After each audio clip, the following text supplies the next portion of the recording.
All right, we're going to open up the February 16th meeting. We'll have the Pledge of Allegiance. We'll have the invocation and the Pledge of Allegiance, and then we'll have the roll call. Commissioner Firster's going to do the pledge, and I'll do the invocation. Let's stand. Let's bow our heads for a minute or so of silence for our Commissioner Brunson's father passed away this past week. So let's do a little silent 1 minute worship of him.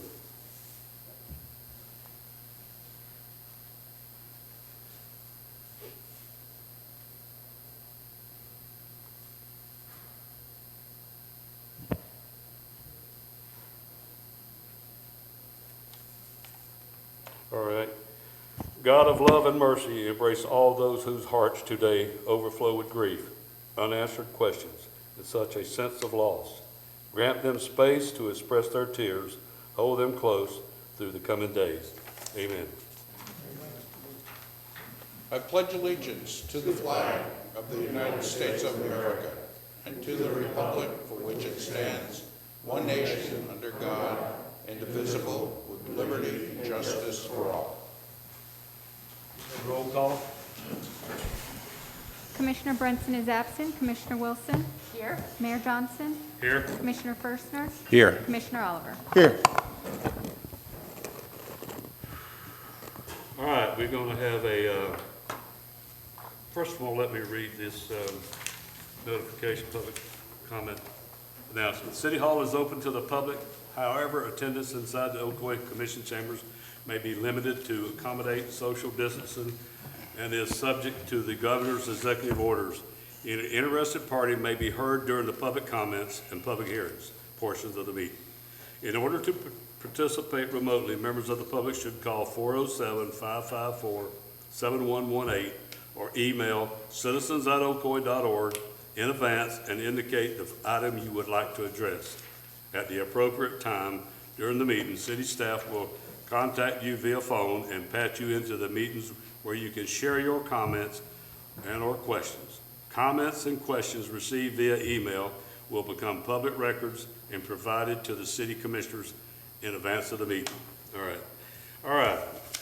Tonight we have our presentation by our OYC members on Black History Month and speed deterrent programs. You want to come on up to Ms. Dorcas? Okay. All right. Well, hello, everybody. And I'm going to actually defer the conversation to the Ocoee Youth Council, who will come up. We have two presentations featuring Black members of society that they're going to talk about, and then we're going to talk a little bit about what we've been doing so far. Okay? All right. So our first presenter is Nathan Clark, and he's actually our new chairperson for the Ocoee Youth Council.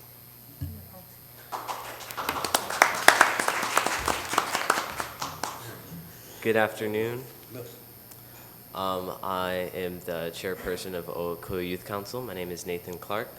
Today I will be presenting Ray Charles, one of the most controversial musicians when it comes to R&B. So, Ray Charles was born in Georgia and he grew up in Greenville, Florida. He started playing the piano before he was 5. At age 6, due to sickness, he lost his sight. However, it didn't stop him from making music. He excelled in blues, he had true pitch, his music theory was incredible. He went on to play with Billy Joel, Nat King Cole, and Frank Sinatra, and he won multiple awards, such as his Grammy Lifetime Achievement Award and his Medal of Arts Award. So now introducing Member Garber.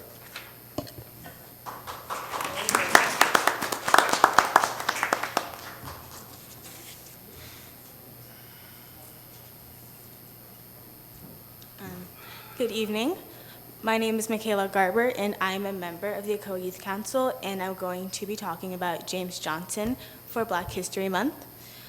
James Weldon Johnson was born in Jacksonville, Florida in 1871 and attended Clark Atlanta University, Columbia University, and Fisk University. He decided to pursue a career in writing, but he also got involved in politics. He's written popular works such as God's Trombones, 7 Negro Sermons in verse, and created a novel named The Autobiography of Ex-Colored Man During the Harlem Renaissance. Johnson also developed his own philosophy on lessening racism in America. Overall, James Weldon Johnson was an American writer, singer, lawyer, husband, civil rights activist, and a leader of the National Association of Advancement for Colored People.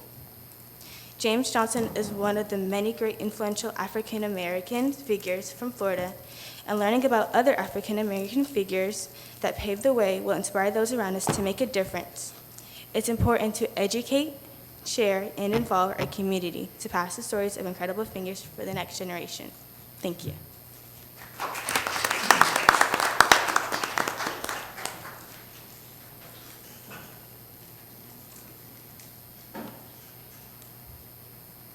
Hello, Mayor Johnson and Commissioners. My name is Ashley Clark. I'm a member of the Ocoee Youth Council.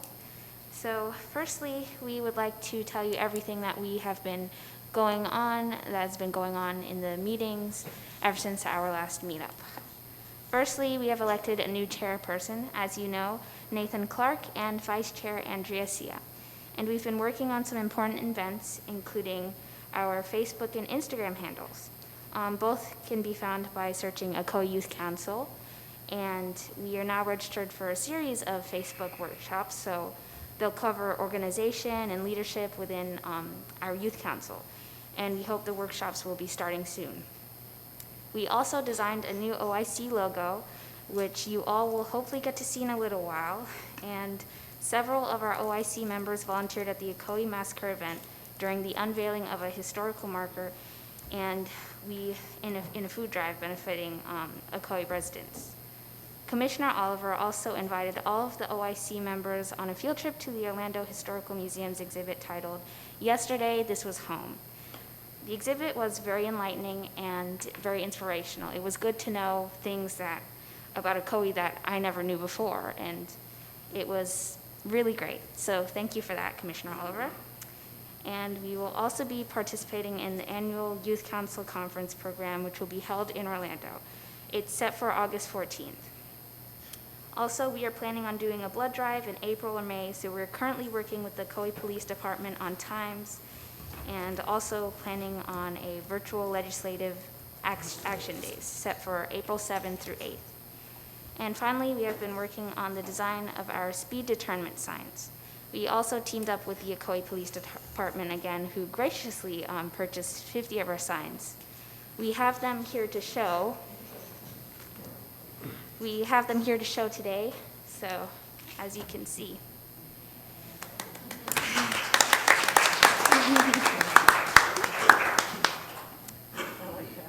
With the help of the police department, we have split up the divisions of the neighborhoods with the most calls about speeding to put the signs in.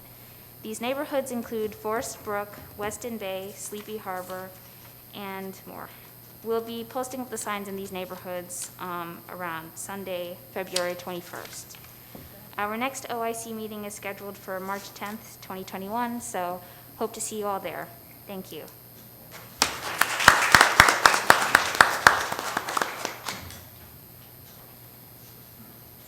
Well, we do want to tell you about the signs. We actually, with working with the City of Ocoee Police Department, they actually purchased the signs for us. We came up with the design, and we have 50 signs to put in neighborhoods. So what we thought might be a good way to get the word out, besides putting in the neighborhoods who had the most calls about traffic and problems with speeding, is that we would give each one of you, the 5 commissioners and the mayor, 5 of the signs that we'll keep at the city clerk's office. And if you can identify 5 people that may be in neighborhoods that were not having any issues or specific issues, and you can put those signs in those people's yard or ask them if they could, then we'd appreciate that, just to get the word out how important it is to slow down. Because what we learned from the police chief was that that is the biggest amount of calls that they get here in the city of Ocoee is traffic issues. So we want to make sure that we address what's important to the city and the community, so, okay. Is there any other questions or anything Anybody got any that you? questions? Those are on stake. Yeah, they are. Here's the, yeah, I just didn't want. There's one in, Yeah, we got the state one. Oh, that's- so oh, that's everything is great. state. Yep, everything is state, so. Great job. Anything else? Just want, can we get a picture with you guys in front of, with the signs? Yes. That'd be okay I'm with the sure, commission? yes, all our members are Just, here. if we can get a quick snapshot with your signs and the commission? I think it's great. Can we just stand up here for the kids? Is that good? Let's get the signs. Well, I get the kids.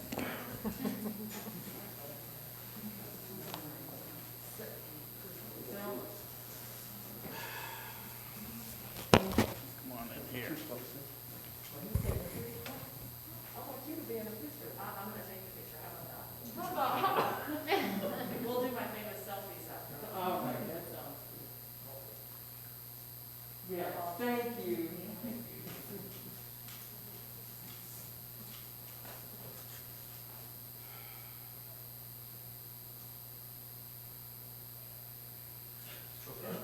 Thank you very much. Thank you. Thank you. Good job. Great job.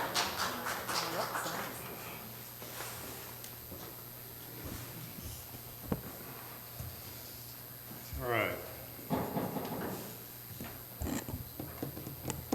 Staff report. There is nothing to report this evening, Mayor. All right, Commissioners' announcements. Commissioner Wilson, Nothing at this time. Commissioner Fershner, Not this time. Commissioner Oliver. Nothing at this time? All right, read off these announcements here. Each year, cities are asked to appoint a representative onto the Metro Plan Orlando's Municipal Advisors Committee, MAC. Commissioner Fershner is currently designated to represent the city on this committee. And if he would like to continue, we just need a motion for his appointment. I move Commissioner Fershner stays on the Metro Plan Orlando's Municipal Advisory Committee. Okay, I'll second it. Seconded by Commissioner Oliver. Any more comments? If not, let's vote. No objections. Did we ask if you want, did we ask if you want to be on it? Okay, as a reminder, the Women's Club of Ocoee will host their candidate political forum on Monday, February 22nd, and from 6 p.m. to 8 p.m. here in the Ocoee City Hall Commission Chambers. Due to COVID-19, only candidates may attend the event. The forum will be televised on Spectrum, Channel 493, and live streamed on the city's website, at which time residents may call or email with their questions. All righty. Okey-doke. Consent agenda. Public comments, I'm sorry. Public comments on anything that's not on the agenda. I don't want to pull anything, I just want to make a comment about one item on there. Wait, I'm gonna do public comments first. Oh, no, I'm sorry, go ahead, I'm sorry. Trying to do, anybody in the public? Yes, I fill out the speaker packet to talk about the easement for 750 Richmond Avenue. Well, that's, okay, I'll get to that in just a second. Did you fill out, I got the form here. I did. Yeah, I was gonna do that after I got through with, okay? And I have another. Okay, all right, thank you. Because I want to discuss it before we get to what you're asking for. Okay, all right, if that's okay. That's fine. Okay, thank you. All right. All right. All right, consent agenda. Let's go ahead and do that. You had one you wanted to talk about? Yeah, just one. Looks like item number 2, this is for the Citizens Advisory Council, and there's actually one person that has shown interest in joining that board, and just want to make sure I got the numbers right, because there's a total of, if that one person is approved, then that'd be a total of 5 seats left on that board. Is that correct? Or would it be? Would it be 6? Correct. 5 left. Yes, he would fill in the 10th seat, and there would be 5 vacancies. Gotcha. So, perfect, and it's just want to say that there's there's actually 5 vacant seats available on the Citizens Advisory Board for the Ocoee Police Department. So if you ever want to get involved, this is another way to get involved, another opportunity to get involved with what's going on in the city is actually inquire about these seats to see if this is a fit for what you want to do in the city. That's all I had. All right, we need a motion for the consent agenda. I'll make a motion to approve the consent agenda. Motion made by Commissioner Forster. Do I hear a second? I'll second. Seconded by Commissioner Wilson. Any more comments? If not, let's vote. Uh-oh. Oh, wait a minute. Is that for us? No, that's not right. Okay. All right, but before we go any further, I want to bring up, there's somebody here tonight to speak on one part of it. And I wanted to bring up comments about it and talk about it before we did this, because if we did the other way, I'd probably vote no to get rid of that easement. But this way, I think we can work out. I've tried for years to get our cemeteries out. We don't have any more space in our cemetery. Winter Garden just bought 2,200 more lots for their city cemetery. They're also going to make it where it's only residents of Winter Garden. So I've got Mike here. I want him to speak to it. And we looked up some numbers. I don't know how many, Mike, how many acres is that on this piece of property? It's over 5. A little over 5 acres. Some of it's wet, but a lot of it's not. So one of the good things is it's the only piece of property anywhere around that we can hook up to the cemetery without the others have been sold off to city center. So I wouldn't want to get rid of the right of way because we need to do that if we want to buy the property to tie it into the property, which I tried a long time ago. So it's one of the things I want to do is see if we could discuss it tonight and get with Rob. I talked to Rob about it and see it and Mike about going ahead and trying to get this thing done. We got a contract here from them before they sell it. They've already had somebody want to buy it. But if we don't buy the property, we're done. And that's where we can start going back to where we wanted to do with our cemetery, making it where it should be and presentable, because we get a lot of complaints sometimes about it. But we want to make sure we can add to the cemetery. And if you add into the price of what I've got, Ocoee plot rates right now is $800, non-resident is $1,200. Popka Cemetery is $1,000 and non-residents $1,400. And Winter Garden plot rate is $800, but plot non-resident rate, there's a moratorium because they're changing it and going to where it'll be just strictly city citizens. So that's what I want us to see. I think it's a serious situation when you don't have a cemetery in your city that can accommodate the citizens of the town. It's quite strange if you don't. I know I go to a lot of cities and you can see they take a lot of pride in the cemeteries. There's a lot of history in the cemeteries. So I would like Mike to give us a little update on it, and let's see if we can come up with a way with Rob to come up, we can do something about buying this piece of property.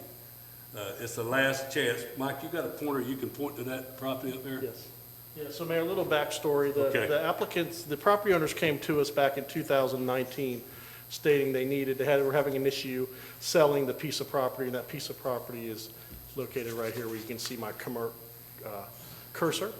And they physically, and I'll show you on the next slide here,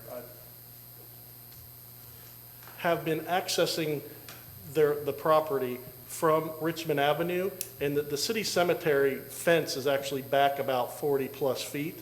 And they've been utilizing this. You can see the road, the dirt road in there. They've been accessing through this section of city property for years and years and years and years. And so the property owner has had trouble selling the property because it's landlocked technically, and there's not a sufficient easement in order to cross the city's property. They came in 2019 asking us to look at it, and you gave me the you gave me the direction to move forward.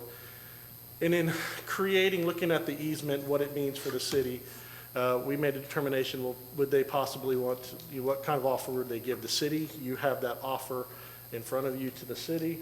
And I can tell you one property prospective buyer for this piece came in and wanted to use it as like a farm.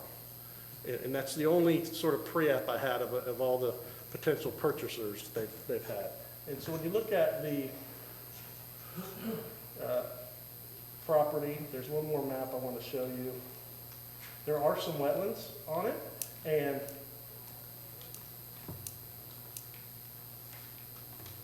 this is the property right here. And the final map I'm going to show you is sort of a way that if you took the property, if the city were to purchase the property and look at expanding the cemetery, the purple would be the wetland area that has to be delineated. There's an existing mobile home out here, and I just quickly drew in a couple of options that the city clerk could expand upon if needed. But what you see with the orange column rows is how our cemetery is platted with the regular burial at 8 foot by 4 foot. With the orange, you could get 145 traditional burial plots.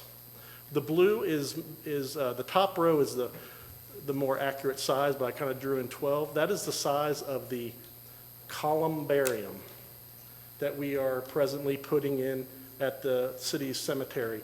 And it shows you can fit easily 12 columbariums, that's with access around them. And you can achieve over 500 new burial plots, ashes or casket plots, with just a quick review. I'm not a cemetery planner, just showing you based off the uplands. You have the opportunity to have somebody reside on the property, a caretaker. You can see the mobile home. You could move it to a better location and really utilize more space within the cemetery. And so I just wanted to show you the options. So again, in working it towards a possible easement with the homeowner across the cemetery property, we came up with, let's see if they would be willing to sell it to the city. We have an offer in front of us, and we sort of have some maps so you understand what's going on. And it could provide, what I want to show you with this is how you would access this. You would there's a road platted in the cemetery, not built, but you would just cut that road here, yeah, and you'd come right around. You'd continue the cemetery into this buildable area. We could look at it and say, do we want to have the front be off of the Geneva, or do we want to make the front back where it used to be in the day off of Richmond? So we have options. It's the only property that we have where we could control what's used there, expand our cemetery. The rest is all wetlands, and the future phase of City Center, West Orange, right here. All right, thanks, Mike. Before I call him, I just want to say, if you think about it, like I said, I think it's different about cemeteries. Most towns have big time into the cemeteries, and to me, it's as important as the development of economic development, because it's the citizens who are the ones we're going to put through this. This is something the citizens have to move here, live here, and want to be buried here. We've got to do something like this. So I will. And Mayor, real quick, Mayor, I think the last expansion we did, Melanie, 2003. Yeah. And it created 300 new that sold out. And we went around the edges This would, to get that. Not looking at topo, not looking at any development, we could get over 500 real easy. You figure that up at $1,000 or $1,200 a plot, not counting the columbariums and the others. Okay, you want to speak? Or you want to wait and see what we do? Yeah. Okay, all right. All right. All right, anybody, commissioners? I have a question. Mike, would the purchase of the property include those wetland areas? Yes. Yeah. Yes, it's for the entirety.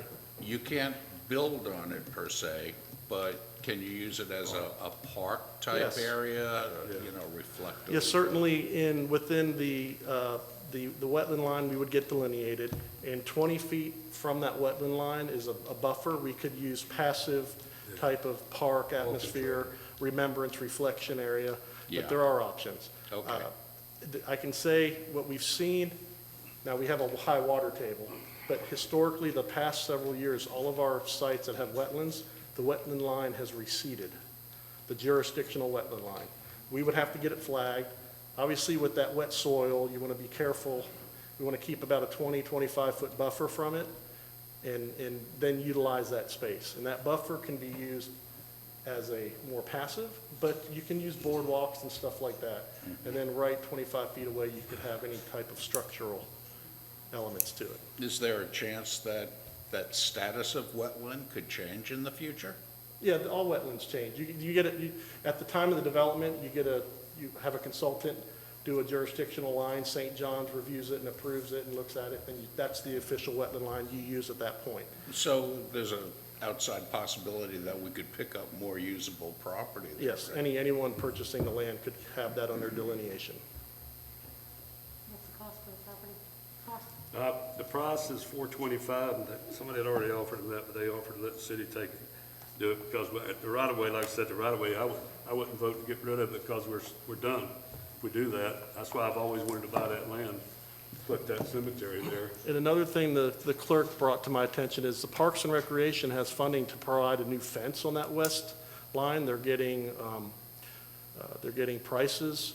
So if we purchased a property, we would not have to put that fence on the west line. The fence is Yeah. columns with fencing, brick columns with fencing, so. The old days, the brick road come in off of Bluford and off of Minorville and came down in, and that was the main entrance into the cemetery. So what we need is, do you have any comment, Julie? No, I just, no, I know the cemetery, I mean, it's full. It's full, it's just, it's sold totally. I do like the idea that it would just be Ocoee residents, because at Yeah. this point, we have to maintain that. And I know we were focusing on columbariums, which were very important to us at that point, because you could, We're again, about sold out of those too. I'm sorry, are we about to sell out of those? What you just said is a good point. The maintaining, we do not now get any money except what we put in from what the city does every year. With this amount of money we can make off the lots, we put it into a perpetuity fund that will help pay for that cemetery and a person to be there that will handle it, you know, like a full-time superintendent over the cemetery. That's important, because unfortunately, we have not enforced the, That's what we're gonna do. I mean, when we have racks, people Yeah. have put racks in there and whirlamajigs and everything Yeah. else that, I mean, to me, it's not respectful. That's my opinion. I agree. I'd like to hope that we're gonna maintain this a little and enforce. That's why I think if we had a full-time person there with money to do that, we can go back in and, the city clerk has talked about it too. We did that a few years ago, sent out letters, try to reorganize and get people to do what we wanted them, you know, what you say to do. At most cemeteries, you got rules to go by, but ours don't seem to go by that. But citizens, you know, they plant trees, do a lot of things, so. I think I someone think planted this a is the tree. time, is the last chance we got. And as I said, I'm not a cemetery planner. I appreciate the opportunity that the city manager let me work on this. As well as, if you recall, we are looking at some improvements to the existing cemetery on the north side, Yeah. parking. There's options if we have other property. That parking can now become more columbariums, which are 48 unit, each square is 48 units and gives you that opportunity to locate them in a What is- place on the north as well. What is the other called? I went and looked at one over at, what's that, the other one called where they slide the coffins in? I think you're speaking of a mausoleum, What which is is a it? full Mausoleum, yeah. Yes, and certainly We there's can do room for that, too. mausoleums, yes. That is another item you can do on that property. So, anybody else comments? Yeah, I just got just a couple of questions. What is the appraisal price of the land? I don't know if they've done the appraisal yet. The price is $425, and that's what they've already had somebody offer them that. So the offer was, there was an offer at $425, but Yeah. we're not really sure what the appraisal price is as of right now, Well, we right? haven't done the appraisal yet because we're just bringing it up tonight. Okay. The So- appraisal part of it to me is gonna be what it means to have it.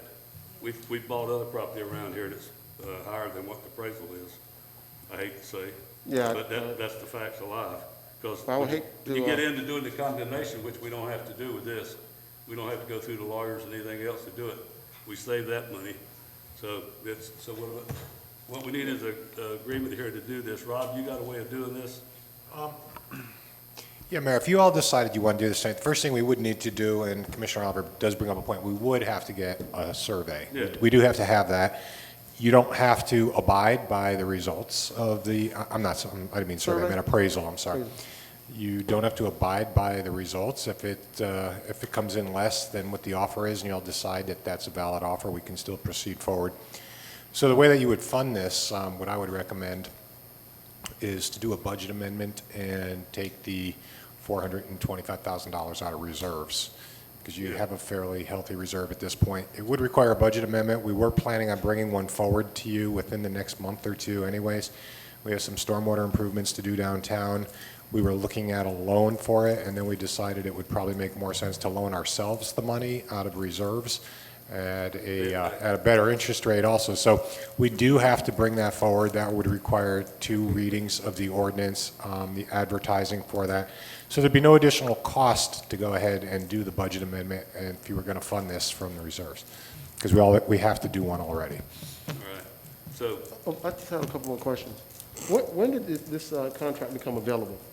when was it known to the city that this is a possibility we can purchase this? Yeah. Commissioner property. Oliver, that was emailed to me October, November. And so with that information, I've contacted them. I tried to play realtor a little bit in a sense and just show, and then working towards that easement as well. And it really came, as information was coming in with the city clerk and parks on the columbarium specs. We're looking at it, we're trying to justify, okay, if we can get 500, let's really look at this option to purchase. That's the only land we have for our city cemetery. So I've been kind of working it as a project of mine. I can certainly understand the need to expand our cemetery, especially if it's going to benefit our citizens in their final place of rest. I'm kind of torn a little bit because I have a hard time looking at purchasing something without an appraisal. That's, kind of par for the course when you're purchasing property. You get an appraisal first and figure out what it's worth, and then you determine how much Commissioner, you're willing to we spend. do have to have an appraisal Or to you make a purchase. counter offer to it. But I just can't see making a decision right now. And that's the other thing, I just want to be clear. You wouldn't be making any decisions this evening because we do have to get the appraisal. Then we would have to bring the contract forward. You'd have to officially approve the contract. You'd have to officially do the funds transfer and the budget amendment. So you're not really making any decisions tonight. You're telling staff that this is something you want to do. We could possibly execute the contract pending commission approval at the next commission meeting or once we have the appraisal. But there's no final decision you're making tonight. It's just you're interested in proceeding forward or you're not, because there are some costs we need to incur, i.e. The one decision you would be making tonight, we'd have to fund some type of appraisal, and we would need some dollars in order to do that, possibly from contingency also. How much money are we talking for an appraisal? I'm sorry, how much? How much? I would say we probably need to put $5,000 in because the prices have been going crazy lately on appraisals. I think the last one we did One of was... the main things we need to ask also, if they'll wait, give us time to do this and get this through the process, you can come up, bring your paper with you. Thank you, Michael, for. Up here. While she's coming up, does the city have first right of refusal on this property right now? Not that I'm aware of. No. Okay, all right. Okay, thank you. So thank you, Michael. We're in a 24 deep email, and I really appreciate your responsiveness. So as far as the purchase goes, I'm open to that. I did want to give you a little bit of background. So my father, two-time war veteran, he's 74 years old. He's rapidly declining. Our idea is to sell his property. We have had several potential buyers, not just the one that you guys are aware of, as Michael has stated. Step up a little closer to the mic. Okay, I'm so sorry. So we've had several people interested in the property, but again, this easement seems to be the one thing stopping. Again, with my dad's deteriorating condition, I would much rather take care of him while he's alive, using the resources that is his property. He will not live in a home or anything like that. I just don't believe in that. He's lived here his whole life, you know him. Yeah. And that is not what I want for my father. He deserves better. After losing his wife, my mother, last year, I have been remotely caring for him several times a week from Claremont, going over there as often as I can. So having said that, I would like to get this property sold as quickly as possible. Also, whatever you guys decide to do, I understand it's got to be appraised. There's a formal process for everything, but we still, at the end of the day, if you decide not to buy, we still have an issue with this easement. Yeah. So I would really like to push forward with that. To me, that is the priority, because even by looking at what the designated easement is on the map, and if that's taken as law, without accounting for the road 750 Richmond that actually goes up to that easement, if you were to look at the survey that I got from Comptroller, as well as from Michael and his team, were able to send it over, there's a chunk of where the road, actually I have a video, a chunk of where the road laps over that's not accounted for. So even my father, if you just went by what you guys would be looking at that land survey, there's no way for a fire truck to get through there, or an EMS truck, if we just can't have that accounted for. So that's what I'm really looking to do. Well, is it possible if we start the process and say we'll start the process and then bring back that material in the next couple of weeks or something, we can go through the contract and maybe tie it up until then, Rob? I don't know. 'Cause like I said, I don't know what everybody else thinks. It's worth it to me because I live here and I want citizens, you know, I think it's worth it to all the citizens of the city. Yeah, you're right. Joel's been around there as long as I have. So, his family's been around for a long time. We bought, matter of fact, his brother's property over there on Kissimmee a long time ago. Yeah. So there's a problem there because there's prices in running in this area is running a little higher. That's one of the problems you got because of the evaluation process. But if it's okay with you, if we set up here tonight and said we're going to do this, go ahead and do what the city manager said, and start that process, can you give us the time to do that?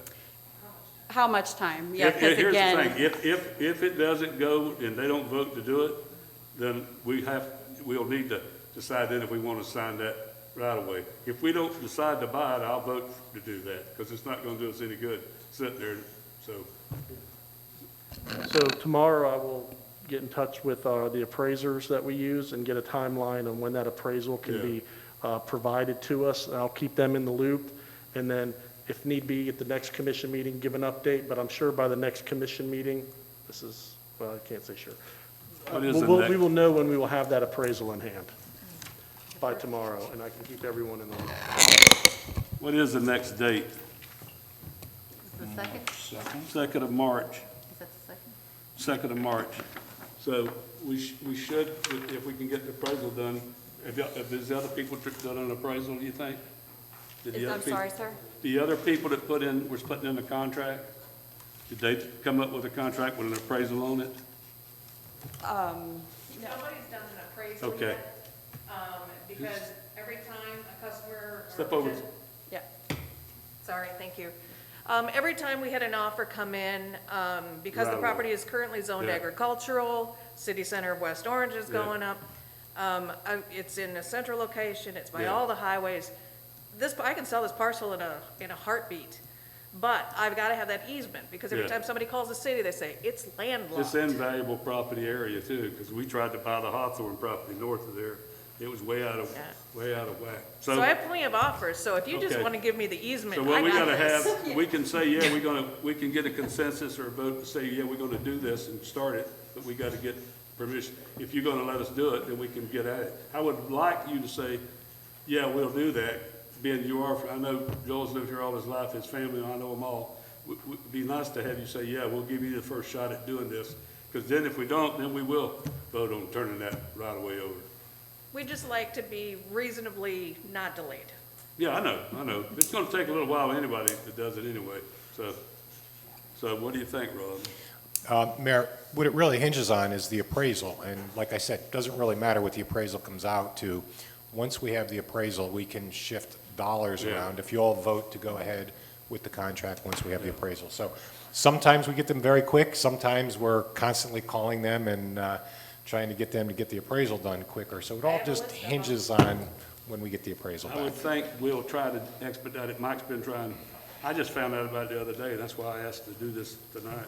So So- let's see if, So what I would like to ask is, can we, and that's fine, I'm willing to give you guys like first right essentially, as long as we can get that Yeah. done in the next couple months. But the easement issue, I would like to have that addressed like in the next couple weeks, if at all okay, possible. we can do that at the next meeting, Like, okay, all right. okay? I'd like to move forward with this. I would too. I would like to. Cemetery needs to be enlarged, and this property, we're not gonna get property closer to it. Nope, if it's gone, we won't ever get it back. So what do you want to do? What do you want to do? I would like to move forward with the appraisal Okay. and then bring it back to us regarding, I guess, the next steps. Yeah, But the appraisal is the next step, correct? yes. What about And you? then we know where we Commissioner? we know we have the money, and if we do move forward, we have the money in reserve, because I know we used to have 12 million, I don't know what it is now.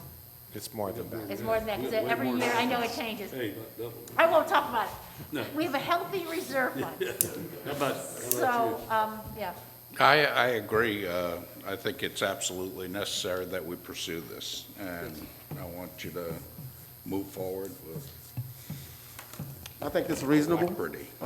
Yes, if you would just grant us the time to get the appraisal done and we can get that started as soon as possible. I think it's reasonable to set aside the $5,000 to move forward with this. Okay, I will get with the appraisers we have a list. Okay. If they're on the same list, we'll contact them, keep them up to date on when we can get an appraisal. Do you want to make that motion to put 5,000 up for the appraisal? I'll make the motion that we put $5,000 up for appraisal for this purchase of this property. Do I hear a From second? contingency. Out of contingency. Do I hear a second? I'll second. Seconded by Commissioner Wilson. All in favor of that, let's vote. Okay, so we'll try to move fast as we can. Okay. Thank you And I very want to much. say thank you. My father sends you his regards. You send him mine. I know he was in the one battle in Vietnam I was in, and then he was in the other. I think he was in Desert Storm too, wasn't he? Vietnam and Desert Storm, that's correct. Yeah, he's been around a long time. Joel and I have known each other a long time. Their families are still living up on Lewis Avenue, a lot of them. Yep, like my dad would say, you can't sling a dead cat in Ocoee without hitting a DOS. That's so true. All You right. tell him I said, hey, thank you very much. Thank you, sir. Mike, you gonna handle that, right? All right. Okay, where we at? I guess, let's see. We're down to public hearing, none. First reading of the ordinance, none. Second reading of ordinance, none. Regular agenda, appointment of members of the 2021 Canvassing Board. City Clerk Melody.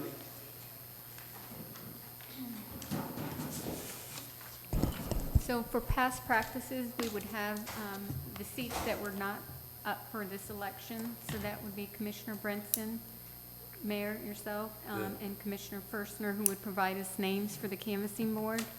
I did send out an email. I don't know if you have any names that you are able to give tonight, but that would Do be, we set on it? No. you wouldn't, you would provide us with a resident that you would Okay, appoint. all right, I'll have my name to you this week. Okay. Do you have one first? So we appoint them, us three. It would just be Commissioner Brinson, who I Yeah. did make contact with him, and he does have a person. He'll Okay. provide it when he returns. So if you don't have it this evening, if you can just, as long as the board is in consensus, that you can provide it to me personally, and then I will go ahead and contact those residents so Okay, that I'll we have you can. mine probably tomorrow. All right? I think we just need a consensus that that's the way we're going to do it. You're just going to submit those outside of this meeting to the clerk. All right, is that okay with everybody? Consensus? Fine. Yeah, that's good. Okay. All right. Staff actions. Nothing further, Mayor. Comments from citizens. Anybody in the citizens have any comments? Now's the time. You got any phone calls? We have no phone calls or emails.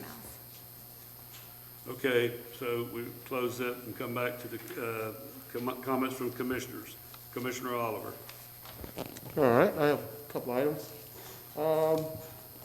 As I was traveling on Highway 50, heading east, as I got to the corner of Clark Road and Highway 50, to make a left turn heading north, the sign that says Clark Road, it is in really, really bad shape.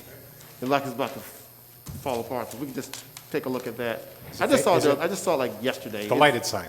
The lighted sign, Is it yeah. faded or? Oh, no, it's more than faded. It's just like somebody threw acid on it or something. Okay. But yeah, I just saw it yesterday. There was a point a couple of years ago when the distributor that we bought those, they're actually stickers, really? did not give us UV certified ones, and Gotcha. we've replaced most of them, so that may be one that's due. Gotcha. All right. Also. It's on There's a order. car fire there. It's not, is it the Clark Road that's really just, The sign, it looked like someone Yeah, threw acid on it, like it could have been burnt. there was a Yeah. fire, there was a car incident there, and according to Steve Krug, it's on order, because it's quite an interesting looking Clark Road sign. Not the lighted sign, you're saying? It's a lighted sign over the street. It tells you Yeah, it's a Clark lighted Road. sign, yeah. It's a Oh, lighted okay. sign. Yeah. It's been ordered, according to Steve. I think I've seen the picture you're speaking of, yes, okay, yeah. Gotcha. All right. So I didn't mean to interrupt Well, there, as but. long- no, that's fine. As it long is as they're aware of it, interesting. that's fine. It is interesting. Yeah, it is very interesting to look at. Also, I gotta talk trash again. So, as I kind of walk through some of the neighborhoods and I speak to people just about different things that's going on in the city, and it's been right about 4 out of 10 that's had bad experiences with trash. And I try to explain to them what our policies are, how we pick up trash, the amount of trash, the refuge you can leave on the side of the road. And I'm just trying to figure out, have we come up with a plan to figure out how we're gonna start educating the citizens about trash? I know we talked about putting something in the water bill or something like that, but just some kind of pamphlet or something that we can put out. We've actually done the pamphlets before, and I think we stuffed them in the water bill. One of the things that we've done in the past is we actually have stickers where we tag the cans and that type of thing. You know, it's kind of hard to figure out what the solution is. It seems like every time we do this, we're not happy, but I mean, we're pretty much getting what we pay for. I mean, it was less expensive. If people follow the rules, it's picked up. I understand, sometimes rules aren't clear. You know, if we wanted to include in the utility bill every so often, you know, the same mailer as to what you are allowed to do and what you're not allowed to do, we could do that.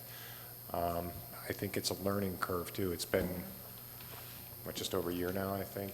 Yeah, I mean, if we can get some type of information out there, if we just did it once a year, at least it's out there, and it kind of negates some of the complaints, especially when they have the information, they know it, so. Yeah, I mean, we've talked before. We were overly generous when it was city staff doing it, so it's tough to get everybody on the same page. Gotcha. Also, I was wondering where we are with the Clark Road widening contract. I know it's Mike. Is Mike still back there? I wanted to ask if Mike Rumor or Craig was still here, because I wanted them to talk about it. We approved it tonight. We're approving that. Consent agenda. Yeah. Okay. I just wanted to It was explain- number 4 tonight. You approved it. Yeah, we already approved it, but I wanted to make sure we explained, it just got approved tonight, just got signed, and I want them to explain exactly where it's gonna be, Yeah. start at and where it finishes at. So number Because 4 says Arden Park PUD. Yeah, they're Okay. the ones building it. Mike? Yeah, Commissioner, the original development agreement with Lennar's development is Arden Park. So under that development agreement was the responsibility and the opportunity to build Clark Road. That's what they built. So we're amending that development agreement to facilitate, as we Okay. brought forward in the December 15th. Gotcha.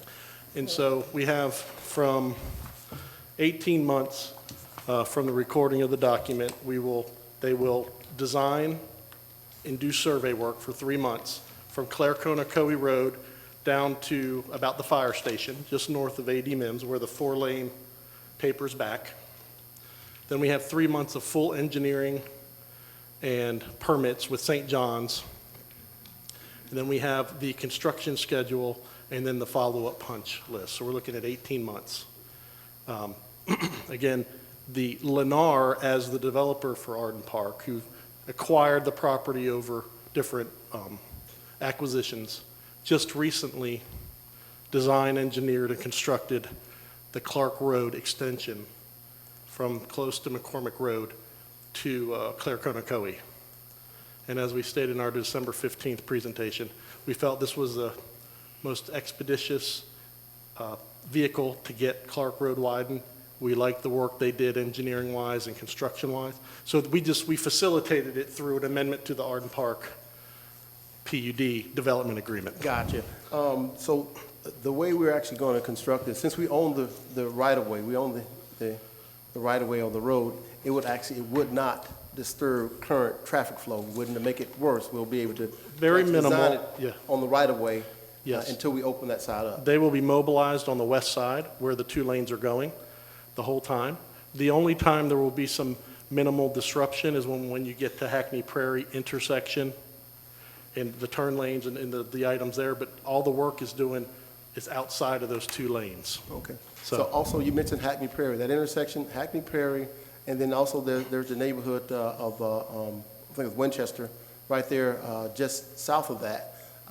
Will there be any turn lanes there? We will, as part of the design, in the first 3 months, when they get all the survey work and do some other environmental work, they'll come up with a design. We'll present that design to you to show you what that will look like. Okay, I'm sorry, it was And we can Westchester, start, yeah. we can start either making changes or doing add-ins, depending on how it facilitates. That's been one of the concerns of those residents right at that corner there. They just want to make sure that if you're heading south on Clark, where there be a left turn lane as you're heading south. I know there's already a turn in as you're heading north on Clark Road, so that wouldn't be an issue. But yeah, they were definitely concerned about that left turn lane heading south on Clark Road. Yes. Oh, great, okay, awesome. I also have some photos. I got to get with you, Rob, about the reserve. There's some sidewalks that I've seen just, I mean, I'm talking about almost 2 foot off the ground. I think it has a lot to do with some trees close to the sidewalks, and that was in a reserve. I do have some pictures and addresses that I'll share with you. I'll get with you tomorrow morning. And Shoot 'em my way. See if we can do something. One looked like it was kind of repaired, but it was repaired at some point, and then it raised up another, almost Yeah, a a lot foot of times we beyond do that. the repairs around the trees. They sometimes don't last as long as we'd like them to. Yeah. But we'll take a look at them. Are there any other permanent solutions where we have sidewalks close to trees like that, where they're just kind of uprooting them? And, Well, I mean, typically you put some type of, metal dam between the roots, and sometimes we put, I don't know that we've tried it here. In other cities, they try kind of like the rubbery surface that you pour the little pellets in and you let them cure. So it's actually kind of a cushiony sidewalk. It flexes more with the roots and that type of thing, but I mean, Gotcha. Well, definitely, I'll send that I'm sure there's information over to you, issues see if with we can- that too, people tripping on See if we that can too. kind of look into that and see if we Right. can look at some of the sidewalks over there. Just a couple, they just stood right out as I was looking. I took pictures of them. Also, there is election going on March 9th, City of Ocoee, District 2 and District 4. Over the past 4 election cycles in the City of Ocoee, we've had an average of about a 7% turnout. So in one election, a couple elections, it was about 6%, then the last election was about 8%, and it averaged out to about 7%. In District 4 alone, there's about 8,414 registered voters in District 4 alone. And if we're getting about 7% on an average, that means that there's 93% of the registered voters in the City of Ocoee that is not voting. They're not coming out, and they just don't understand the significance of voting in a local election.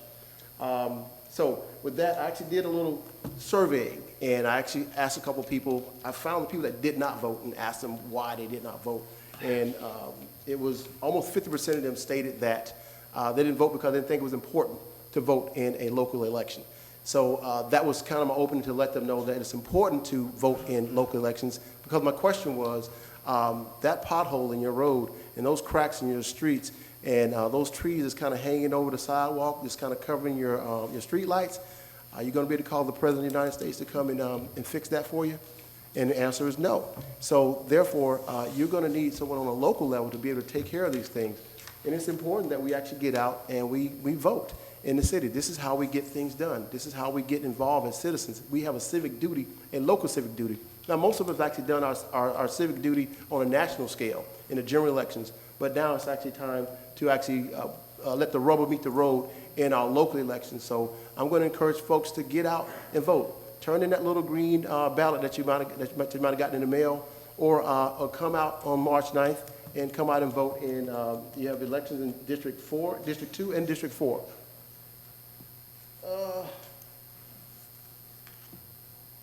So I'm challenging people to get out and get involved. I'm also challenging the youth to get out and involved, because you are our future, our young adults.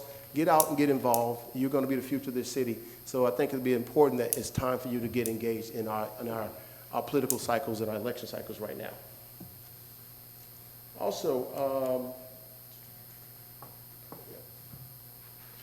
just a quick update on just yesterday, Monday, we had a call to action, and we were able to just do something nice. It was a pay it forward event, just doing something nice for folks, and I just had a call to action to citizens that might have been off work on yesterday, on President's Day, and I just asked folks through social media, just do something nice for someone. It doesn't matter whether you're giving them money or just smiling, waving, it doesn't matter what you're doing.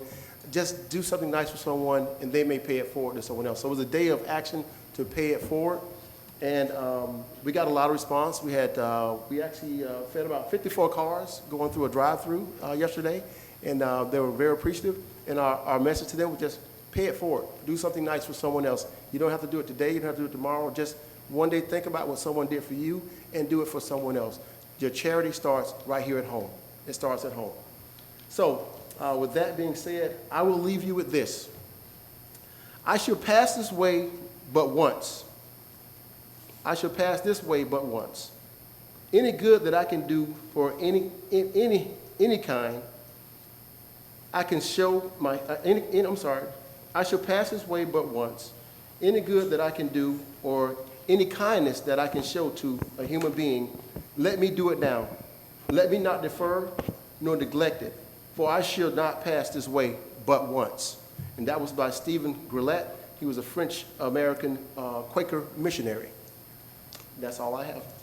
Before I go to Commissioner first, Craig, would you get up and tell us the cost of that road, the improvement on Clark Road, what we come up with for the bid, which I think is a good bid.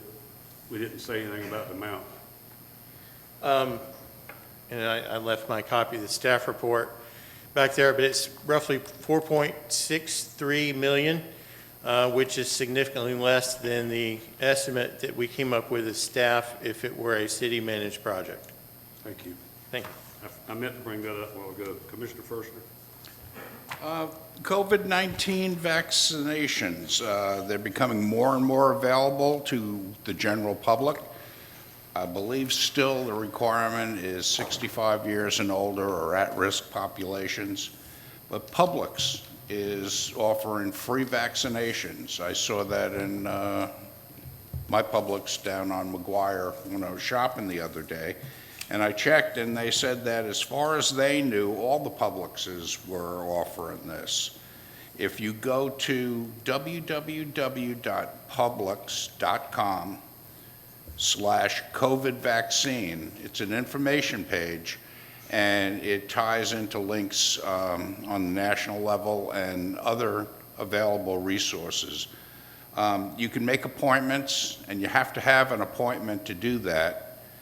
But they're offering it for free, and it's local. I got my 2 shots, but I had to go all the way down to the Orange County Convention Center, and I know not everyone is able to do that. So this is a very convenient way of getting vaccinated. Also look at CVS, Walgreens, and I believe Walmart may even start these vaccinations up pretty soon. So good news is that the vaccines are out there, and they're getting out on a mass scale throughout the neighborhoods and everything, and making it easier for the people to go and get these things. And that's all. Commissioner Wilson. Thank you. I'm so excited that we are going to have our first dog park in the city of Ocoee. It's coming soon. I knew you were going to do that. And it's on Montgomery Avenue, and that is just the other side of Orlando White Road. It's a new park that has an activity field, playground, and the dog park is coming in soon. I understand that the fence will be coming up, and I just want to thank Parks and Recreation.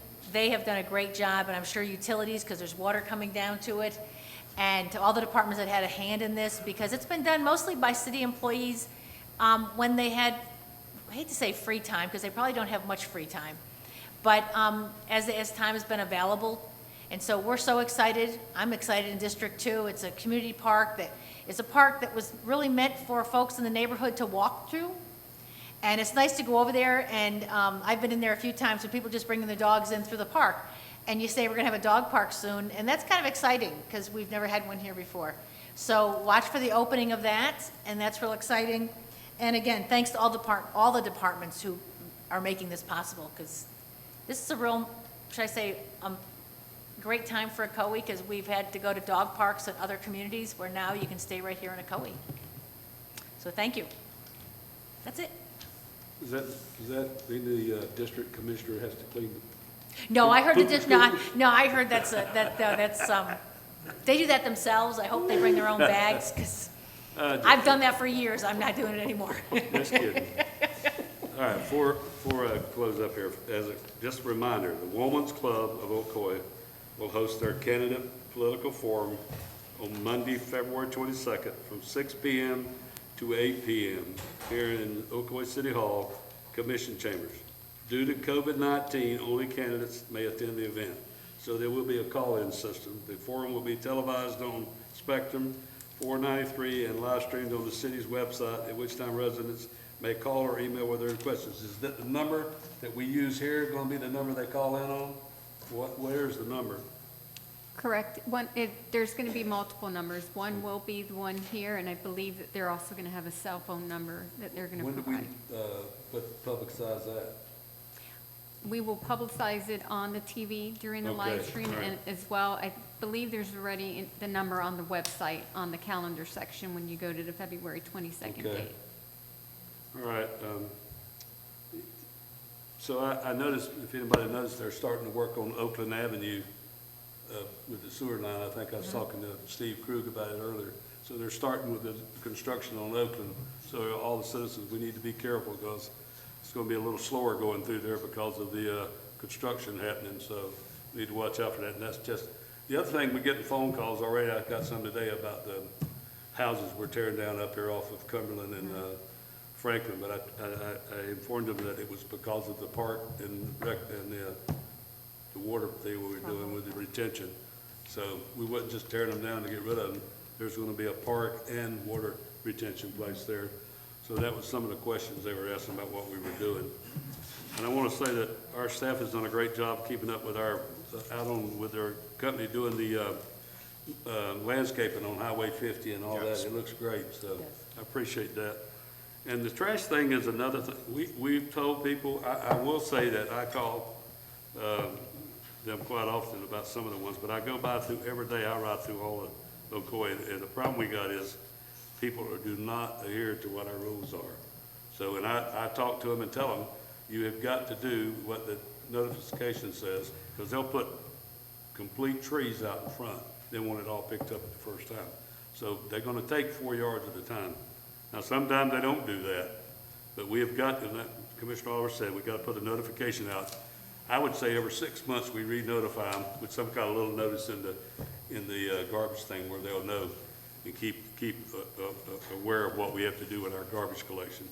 Once again, March the 9th, do we have where it's going to be at? Is it going to be at the Beach Center and here? It's at Lakeshore. Lakeshore Center, I mean? District 2 is Lakeshore. So Just Lakeshore Center or two places? For the District 2, it will be the Ocoee Lakeshore Center. For District 4, it will be the Jim Beach Center. Not at Adair? Correct. Not at- Okay, so it'll be at the Beach Center for District 4 and Lakeshore for District 2. Correct. Okay, all righty. Anybody else have any more comments? All right. See you March the 2nd.